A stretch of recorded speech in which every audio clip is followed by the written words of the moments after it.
La nouvelle vient de tomber. Les États-Unis et le Royaume-Uni viennent de signer un accord commercial. Et c'est une catastrophe totale pour l'économie britannique. Depuis 18 ans, l'économie du Royaume-Uni piétine.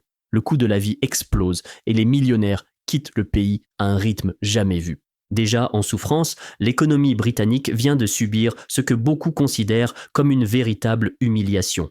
Cet accord ne va pas relancer le pays, il risque au contraire de l'enfoncer encore plus. Le Royaume-Uni pourrait bien s'enliser dans une nouvelle période de stagnation économique, longue de 18 ans de plus. Dans cette vidéo, je vais t'expliquer pourquoi cet accord commercial est un désastre total pour l'économie britannique. On va voir en détail ce qu'il contient et surtout, quelles seront ses conséquences. Alors si tu es prêt, lâche un pouce bleu et on y va.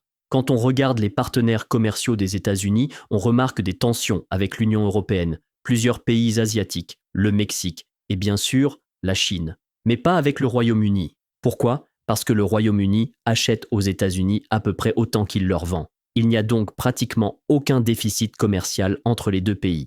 Certes, certaines années, on observe un petit déséquilibre, mais il est minime, totalement négligeable et surtout parfaitement normal dans des échanges entre alliés économiques. Alors si l'objectif était de résoudre un déficit commercial, pourquoi s'acharner sur le Royaume-Uni ? Ce sont avec le Canada, le Mexique ou la Chine que les États-Unis accumulent des déficits massifs, pas avec le Royaume-Uni. Et les chiffres sont très clairs. L'année dernière, le Royaume-Uni a exporté pour environ 60 milliards de dollars de biens vers les États-Unis, tandis qu'il en a importé pour environ 57 milliards, soit un déficit d'environ 2 milliards de dollars. Franchement, 2 milliards de déficit, c'est dérisoire quand on parle de centaines de milliards. Certaines années, les États-Unis achètent un peu plus, d'autres fois c'est le Royaume-Uni. Ce léger décalage fluctue d'une année à l'autre, et c'est tout à fait normal. Mais quand on parle d'un déficit de plusieurs centaines de milliards, comme avec la Chine, là, il y a matière à débat. Pas ici. Ce qu'il faut bien comprendre ici, c'est que Donald Trump a littéralement créé un problème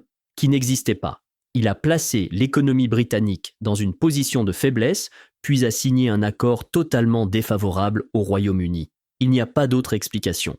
Certains diront « Oui, mais le Royaume-Uni exporte bien plus de services vers les États-Unis que l'inverse. » Et c'est vrai.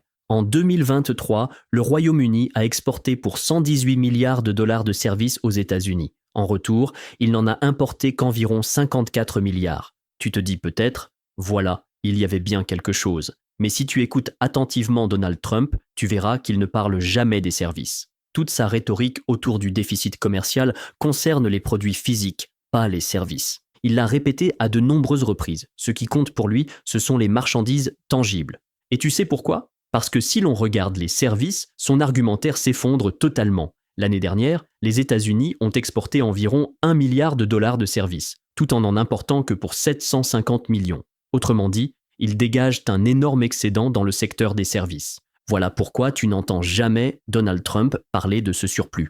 Il n'y a aucun déficit à dénoncer de ce côté-là. L'économie britannique repose essentiellement sur les services. Le pays ne produit pas grand-chose de tangible. C'est pour cela que le Royaume-Uni se concentre sur les exportations de services, tout comme les États-Unis. Mais à la différence des États-Unis, le Royaume-Uni est beaucoup plus petit, aussi bien en taille qu'en population. Avec une population 5 à 7 fois inférieure à celle des États-Unis et une superficie bien plus restreinte, le Royaume-Uni ne peut pas rivaliser sur le plan industriel. Les États-Unis peuvent produire des voitures, des équipements, une large gamme de produits physiques. Le Royaume-Uni, lui, ne peut tout simplement pas se le permettre, surtout à une époque où la Chine et l'Asie du Sud-Est fabriquent les mêmes produits pour une fraction du prix. On peut donc supposer que la question des services n'a même pas été mise sur la table lors des négociations avec Washington. Mais les Américains ont retourné cette faiblesse contre les Britanniques.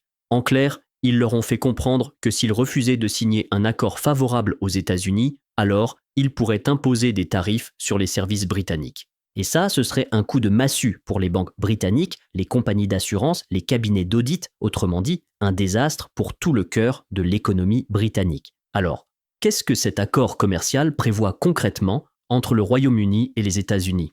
Premier point, les tarifs douaniers de 10% sur tous les biens britanniques sont maintenus. Ces tarifs, imposés par les États-Unis, ne vont nulle part. Le Royaume-Uni devra donc continuer à payer 10% de taxes sur chaque produit exporté vers les États-Unis. Mais pourquoi ? Il n'y avait aucun déséquilibre commercial entre les deux pays. Et pourtant, les Britanniques se retrouvent pénalisés. Est-ce que c'est juste ? Bien sûr que non. Mais est-ce que quelqu'un s'en soucie ? Absolument pas. Et les Américains, eux, devront-ils payer un tarif similaire pour exporter leurs produits au Royaume-Uni ? Pas du tout. Zéro. Rien. Tu vois bien à qui profite l'accord, et ce n'est qu'un début. Parce que quand on regarde le reste de l'accord, c'est encore pire. Prenons l'industrie automobile. Avant l'arrivée de Trump, les voitures britanniques étaient taxées à 2,5% à l'entrée des États-Unis. Trump a ensuite fait grimper ce tarif à 27,5%. Et maintenant, grâce à l'accord, il est ramené à 10%, mais uniquement pour les 100 000 premières voitures exportées. Au-delà de ce quota de 100 000 unités, chaque voiture britannique sera de nouveau taxée à 27,5%. C'est une catastrophe pour les marques comme Jaguar ou Range Rover. Et le Royaume-Uni exporte combien de voitures chaque année vers les États-Unis ? Environ 140 000. Résultat, 40 000 d'entre elles seront soumises à ce tarif punitif de 27,5%. Tu imagines les conséquences ? Si les constructeurs veulent augmenter leur production, ils devront soit absorber cette taxe, soit augmenter leur prix, ce qui n'est pas viable. Alors une solution logique pourrait émerger, délocaliser la production directement aux États-Unis pour éviter les taxes. Produire sur place permettrait de fabriquer autant de voitures qu'on veut, sans aucune taxe. C'est donc très probable que Jaguar ou Range Rover envisagent de déplacer leurs usines hors du Royaume-Uni. Et si ça arrive, ce sont des emplois qui disparaissent, de l'activité économique qui s'en va, et donc moins de recettes fiscales pour le gouvernement britannique. Voici maintenant ce que beaucoup présentent comme le joyau de l'accord pour le Royaume-Uni. Zéro tarif douanier sur l'acier et l'aluminium. En apparence, ça semble être une bonne nouvelle. Le Royaume-Uni pourra exporter son acier et son aluminium vers les États-Unis sans aucune taxe. Mais posons la vraie question. Combien d'acier et d'aluminium le Royaume-Uni produit-il aujourd'hui ?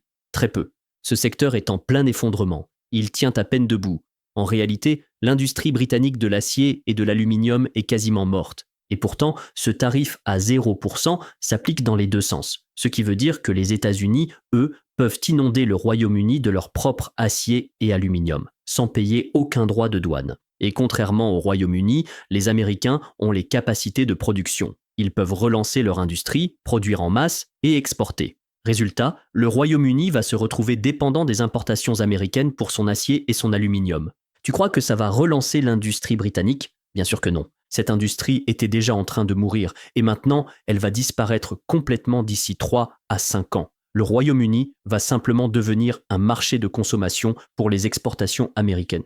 Et ce n'est pas fini. Il y a 2 géants mondiaux dans la construction aéronautique, Boeing basé aux États-Unis et Airbus basé dans l'Union européenne. La plupart des compagnies aériennes européennes achètent leurs avions chez Airbus. Et c'est logique. Des milliards ont été investis par les États européens, y compris le Royaume-Uni, pour faire émerger ce constructeur. Mais ce que peu de gens savent, c'est que Boeing dépend des moteurs Rolls-Royce, fabriqués au Royaume-Uni, pour équiper une partie de ses avions.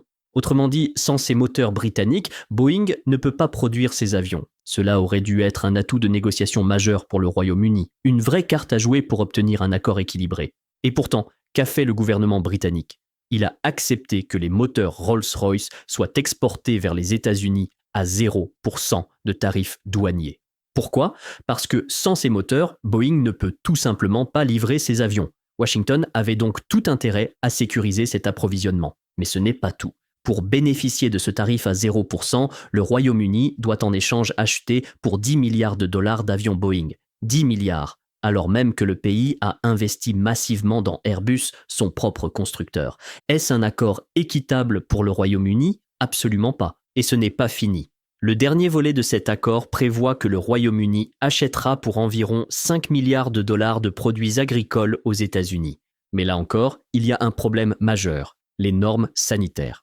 Entre les moteurs Rolls-Royce et les avions Boeing, ce que le Royaume-Uni obtient d'un côté, il le paie de l'autre. Mais passons à la dernière partie de l'accord, l'agriculture. Le Royaume-Uni s'engage à acheter pour 5 milliards de dollars de produits agricoles américains.